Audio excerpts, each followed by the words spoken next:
علی بھائی ایک حدیث ہے کہ جس نے بتی کی تعظیم کی اس نے اسلام گرانے میں مدد کی، تو اس حدیث کے تحت فرقہ پرستوں کے پیچھے نماز پڑھنے کے آپ کیوں کر قائل ہیں؟ میرے بھائی یہ اس صورت میں ہے کہ وہ بدعت حد کفر کو پہنچی ہوئی ہو، کیٹاسٹرافک کنڈیشن نہ ہو۔ میں بتی کے پیچھے اس لیے نماز کا قائل ہوں کہ صحیح بخاری میں 695 نمبر حدیث ہے جس کے اوپر باب باندھا ہے امام بخاری نے، باغی اور بدعتی کے پیچھے نماز پڑھنے کا حکم۔ حضرت عثمان غنی سے صحابہ نے عرض کی کہ ہمارے امام آپ ہیں، مسجد پہ فتنوں کے امام کا قبضہ ہے، وہ ہمیں نمازیں پڑھاتا ہے، ہمیں گناہ میں مبتلا ہو جانے کا خوف ہے، کیا ہم اس کے پیچھے نماز پڑھ لیں؟ تو حضرت عثمان نے کہا پڑھ لو، مسلمانوں میں نماز ہی تو نیکی کا ایک ایسا کام ہے، نیکی کے کام میں ایک دوسرے کا ساتھ دو اور برائی کے کام میں ان سے الگ رہو۔ تو حضرت عثمان نے تو آگے سے یہ نہیں کہا کہ تم اسلام کی عمارت کو گرا رہے ہو، تو مجھے مارنے کے لیے ہیں یا میرے خلاف اختلاف رائے رکھتے ہیں تو تم ان کے پیچھے نماز نہ پڑھو۔ تو یہ تعظیم اس طرح کی تعظیم نہیں تھی، نماز آپ نے کسی کے پیچھے پڑھ لی۔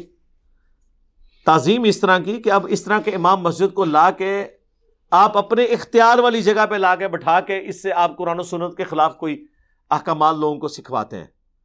وہ تو اپنی مسجد میں بیٹھا ہوا ہے نا، قابض ہو کے، وہ اس کا اپنا تخت ہے نا، اس سے تو نہیں آپ اس کو اتار سکتے۔ تو نماز تو آپ نے پیچھے پڑھنی ہے، دو ڈیفرنٹ چیزیں ہیں میرے بھائی، اسے مکس نہ کریں۔ رفع الیدین کرنے کی وجہ بغل میں بت رکھنا تھا اور یہ بچے کو پتا ہے۔ میرا ایک دوست کہتا ہے بچے کو پتا ہے، جی جانے نہ جانے گولی نہ جانے۔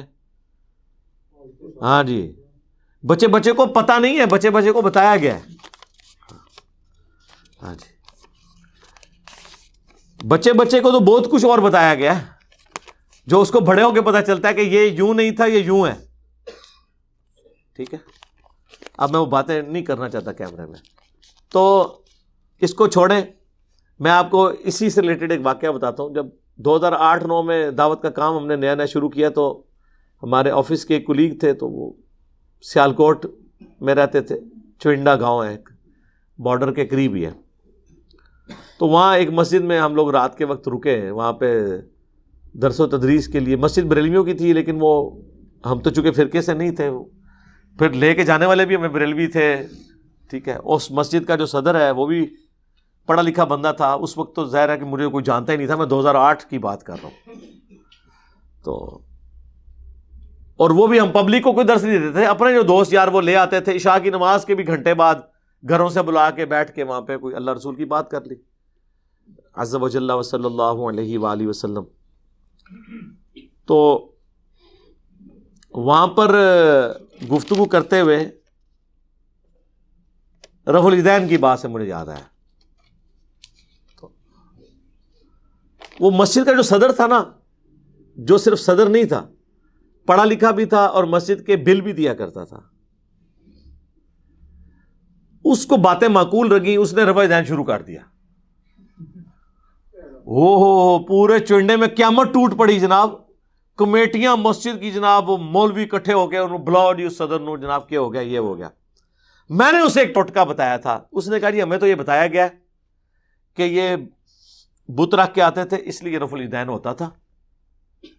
میں نے کہا یار یہ دنیا کی کسی کتاب میں ضعیف روایت بھی نہیں ہے۔ وہ کہتا جی اتنا بڑا جھوٹ ہم سے بولا گیا۔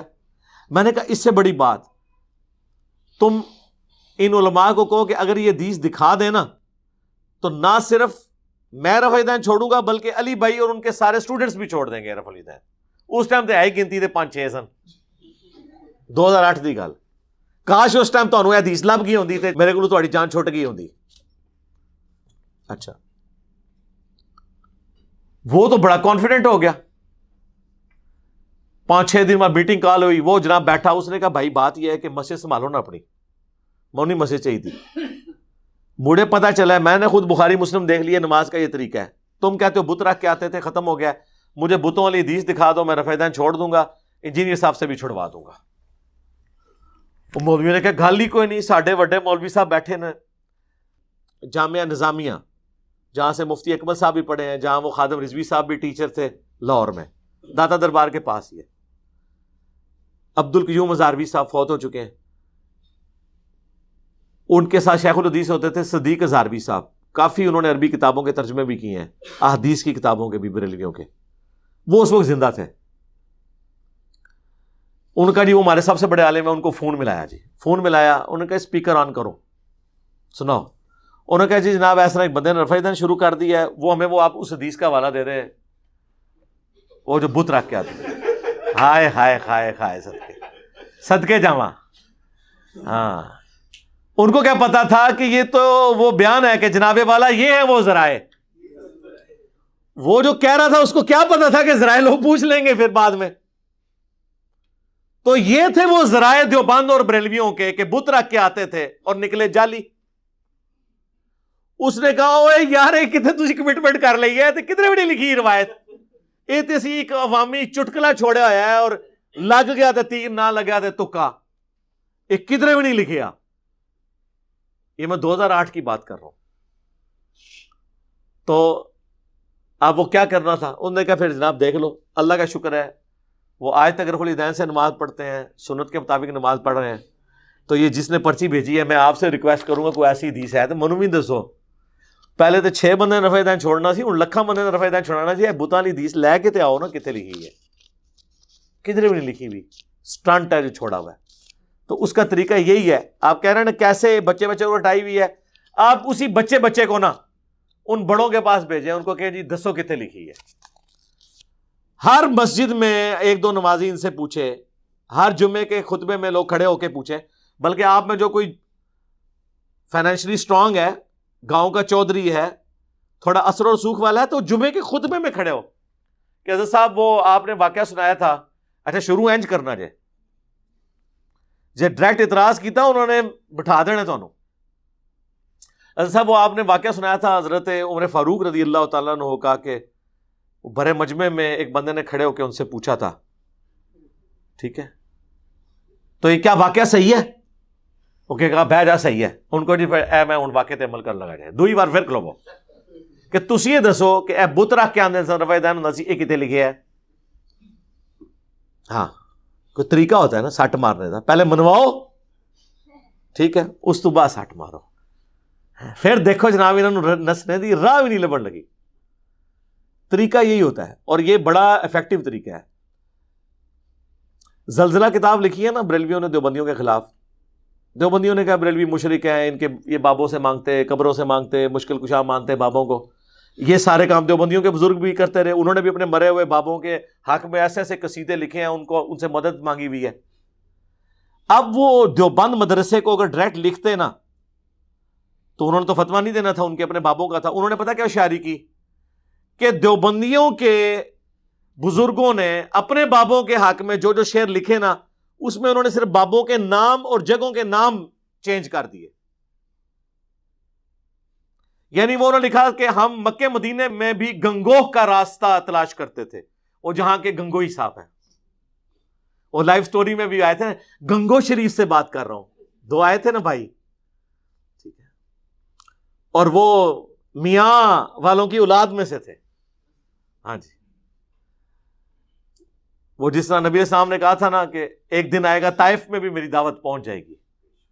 اور پھر دیکھیں مختار سقفی طائف کے ہی تھا، اس کا والد تو صحابی تھا، اور جس نے بدلہ لیا قاتلین حسین سے وہ بھی بنو ثقیف سے تھا. تو وہ گنگوہ کی جگہ انہوں نے اجمیر کر دیا. اسی طریقے سے وہ کسی بابے کا نام لکھا تھا، اس کی جگہ انہوں نے اپنے بابے کا نام ڈال کے نا ایک لمبا سا خط لکھا کہ جی یہ کچھ شرکیہ شعر یہاں پہ بریلوی پڑھتے ہیں تو اس پہ ہمیں آپ فتوا دیں.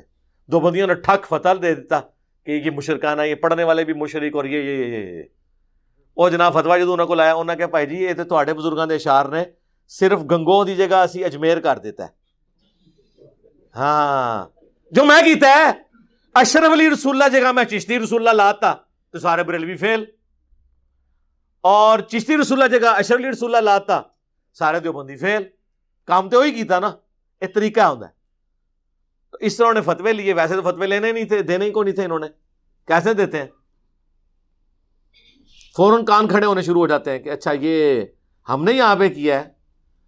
کئی اہل حدیثوں کہ مولویوں کے پاس میں نے ابن تیمیہ کی عبارت بھیجی کہ یار یہ نا اس کو بریلویوں کی کہہ کے بیان کرو کہ بریلویوں نے لکھا ہے کہ میلاد منانا گرچہ بدعت ہے لیکن اس پہ ثواب ملے گا چونکہ اس کے پیچھے نبی علیہ السلام کی محبت ہے. اہل حدیث مولوی نے کہا تے بہت بڑی بغیرتی ہے تے جھوٹ ہے جی بدعت تے بشارت ہے جہنم دی. بعد دسیا کہ ابن تیمیہ نے لکھا ہے اقتداء الصراط المستقیم ہے. تو آپ نے پہلے کیوں نہیں بتایا؟ ادھر مطلب ہے کہ تہاڈا عقیدہ منافقانہ ہے کہ آپ کو پہلے بتایا جائے کہ کس نے بکواس کی ہے تو پھر آپ فتویٰ دیں گے، عبارت میں نہیں دیں گے. تو یہ سب کے سب لوگ جو ہے نا بیسیکلی اپنے فرقوں کو لے کے چل رہے ہیں.